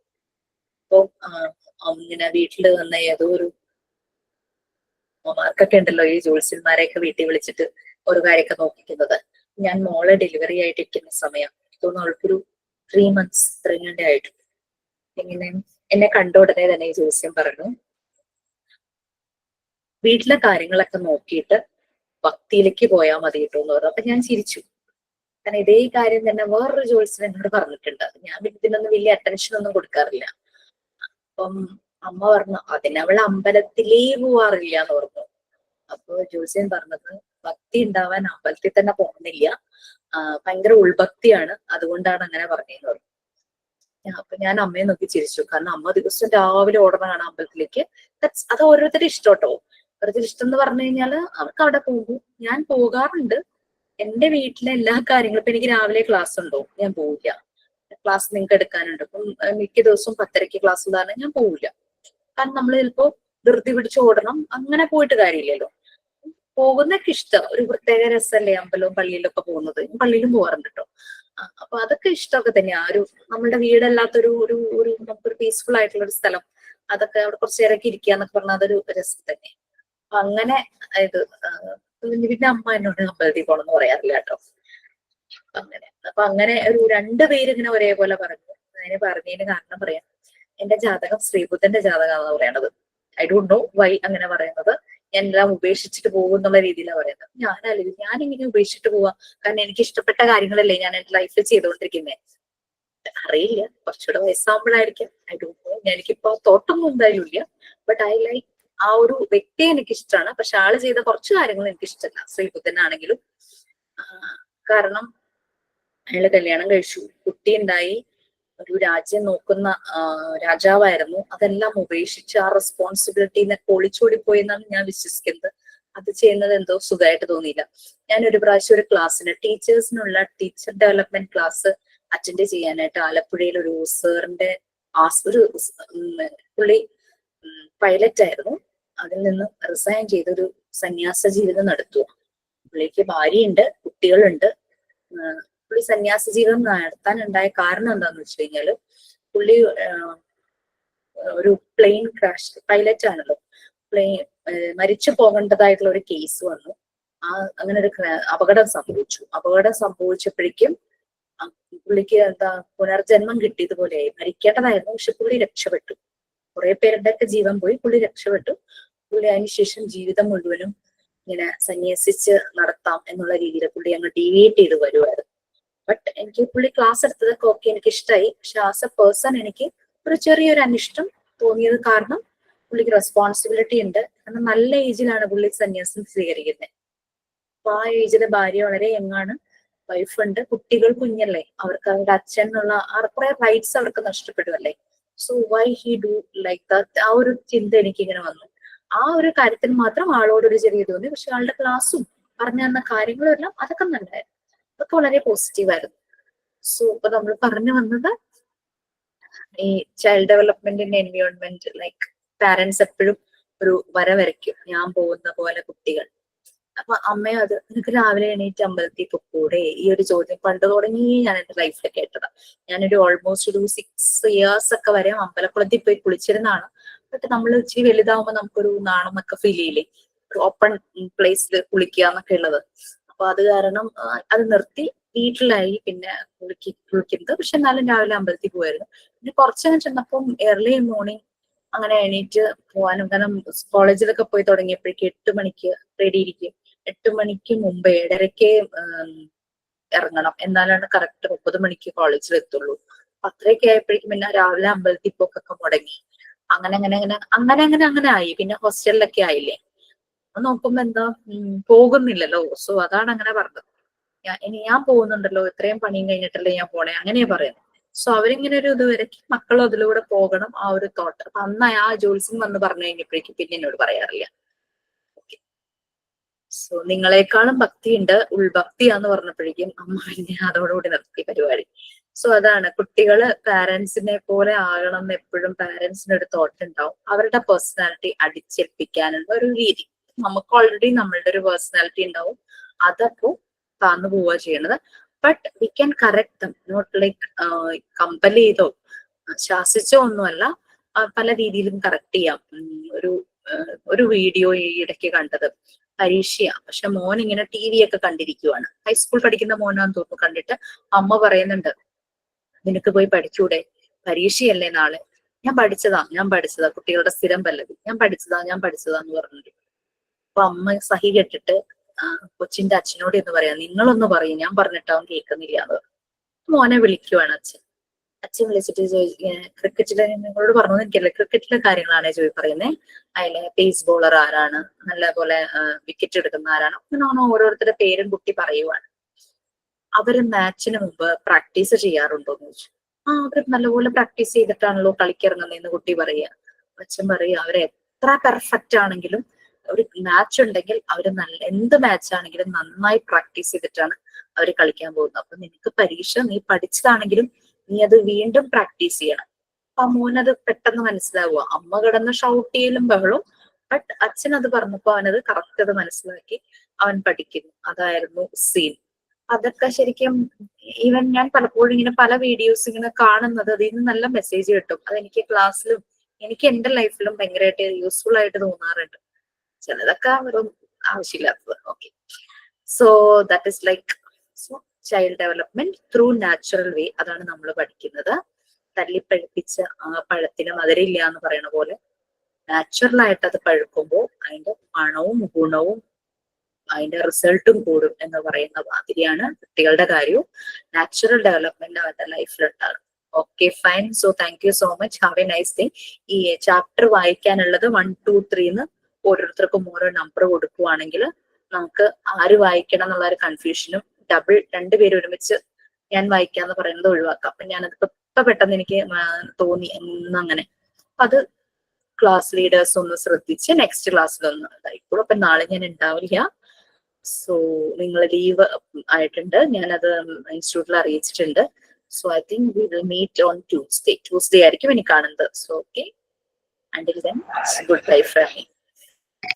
Thank you, ma'am. Good night, ma'am.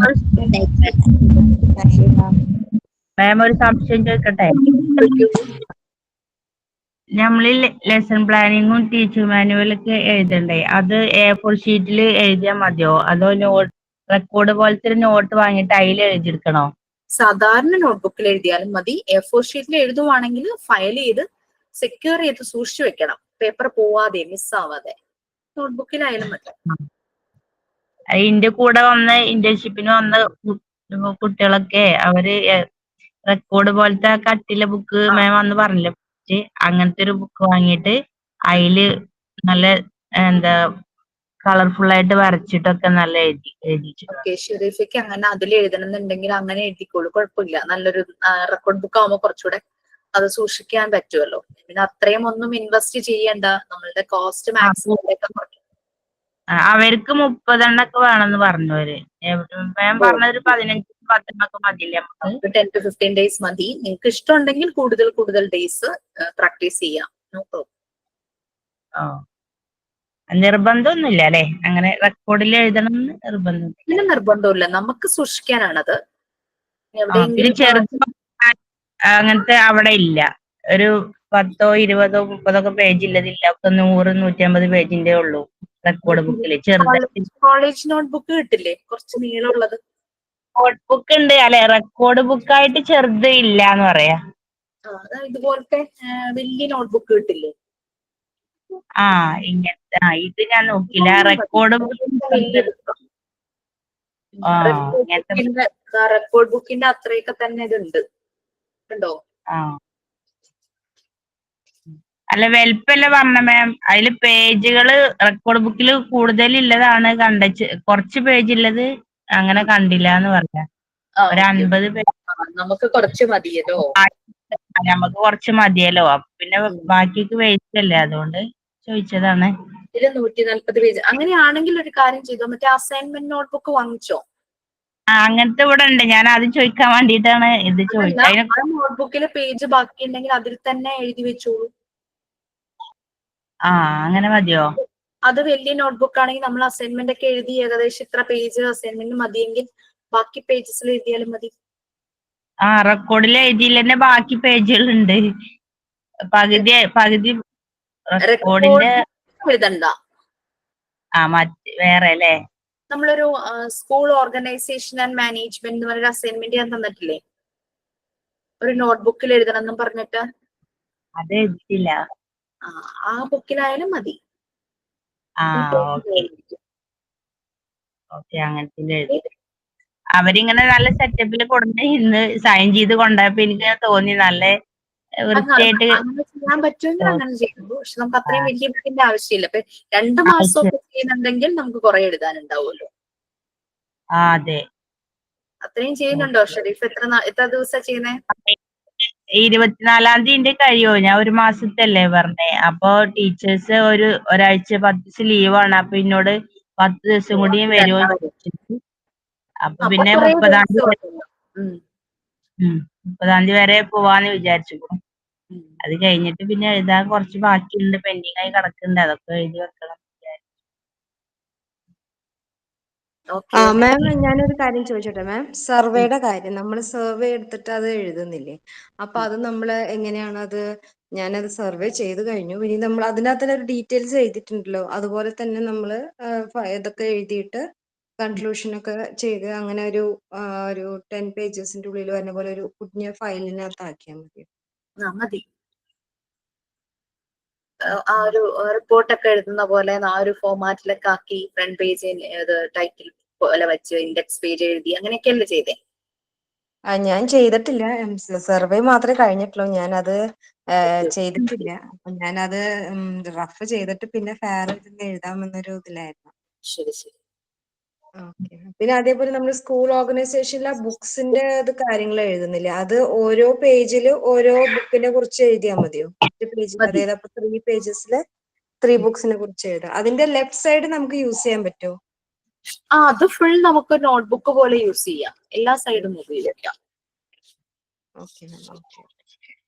അതിലെന്തൊക്കെ എഴുതണ്ടേ? അത് മാം ക്ലാസ്സിൽ വിശദീകരിച്ചിട്ട് എഴുതിയിട്ടുണ്ടാവും, പറഞ്ഞിട്ടുണ്ടാവും അല്ലേ? ഞാൻ പറഞ്ഞു, അതിന്റെ ലിസ്റ്റും അതിന്റെ എന്തൊക്കെ ക്വസ്റ്റ്യൻസ് ആണ്, എന്താ എഴുതണ്ടേന്നുള്ള ഡീറ്റെയിൽസ് ഞാൻ ഇട്ടിട്ടുണ്ട്. അത് അടുത്ത മാസത്തൊക്കെ കംപ്ലീറ്റ് ആക്കിയ പോരെ? ഞാൻ ഇത് നോക്കാൻ വിചാരിച്ചിട്ടാണ്. ഇപ്പൊ ടൈം കിട്ടുന്നില്ല. കൂടുതൽ ടൈം ഇല്ലെങ്കിൽ നമ്മളുടെ എക്സാം ഒക്കെ കഴിയുമ്പോ വെക്കേഷൻ ടൈമിൽ അതൊക്കെ അധികം വൈകിക്കണ്ട. ഓക്കെ. കഴിഞ്ഞ് വരുമ്പോ കൊറേ എന്തോ ചോദിക്കാൻ വരണ്ടല്ലോ. എന്താ ദീപ പറയും? ജിഷ മാം, ഞാൻ ഇന്നലെ ഒരു ടീച്ചർ ലീവായിരുന്നേ. ഫസ്റ്റ് സ്റ്റാൻഡേർഡ് ടീച്ചർ ലീവായിരുന്നു. അപ്പൊ എന്നോട് പറഞ്ഞു ആ സ്റ്റാൻഡേർഡിൽ ഒന്ന് പഠിപ്പിക്കാമോ എന്ന് ചോദിച്ചപ്പോ ഞാൻ പഠിപ്പിച്ചു. അപ്പൊ നമ്മുടെ മറ്റേ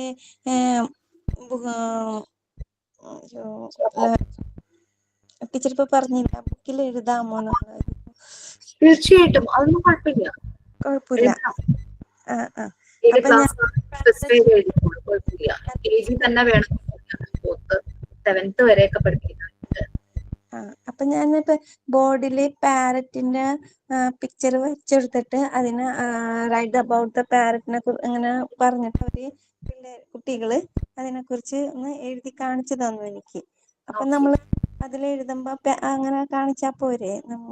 ചെയ്ത വർക്ക് തന്നെ കാണിച്ചാൽ എന്ത് ആക്ടിവിറ്റിയാണ് ചെയ്തത് കുട്ടികളുടെ? അതിൽ നമ്മൾ ഒബ്സർവ് ചെയ്തത് കുട്ടികൾ നല്ലപോലെ റെസ്പോണ്ട് ചെയ്തു അല്ലെ? കുട്ടികളെല്ലാം എഴുതി കാണിച്ചു, അവരപ്പോ അത് എൻജോയ് ചെയ്തു, അവർ നല്ലപോലെ മനസ്സിലാക്കി. അതൊക്കെയാണ് നമ്മളുടെ ഒബ്സർവേഷൻ ആയിട്ട് ചെയ്തത്. ഇപ്പൊ എന്ത് ഒബ്സർവ് ചെയ്തു അവരുടെ ആക്ടിവിറ്റീസിലൂടെ? അങ്ങനെയുള്ള കാര്യം. ഓക്കെ, ദെൻ മൈൻഡ് അപ്പ് ചെയ്യാം. സൈൻ ഔട്ട് ആരും ഇല്ല എന്നല്ലേ പറഞ്ഞേ? സൈൻ ഔട്ടിന് ആരും ഇല്ല. ഓക്കെ, കുറച്ചുകൂടെ ഒന്നും എനിക്ക് തോന്നുന്നു ക്ലാസ് ഒന്നും നല്ലൊരു സ്ട്രക്ചറിലായി അല്ലേ? അതെ, മാമിനൊരു താങ്ക്സ് പറയട്ടെ. That was A wonderful class as always, and it was very informative. And we have completed Unit 7 and now we have started Unit 3. So thank you all. Thank you for all the cooperation. Thank you, ma'am. Keep smiling. Thank you. Wish you a happy weekend with your family. Thank you, all my friends. Good night. Sleep well.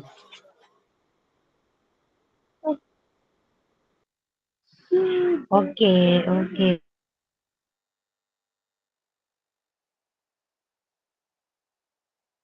Thank you, ma'am.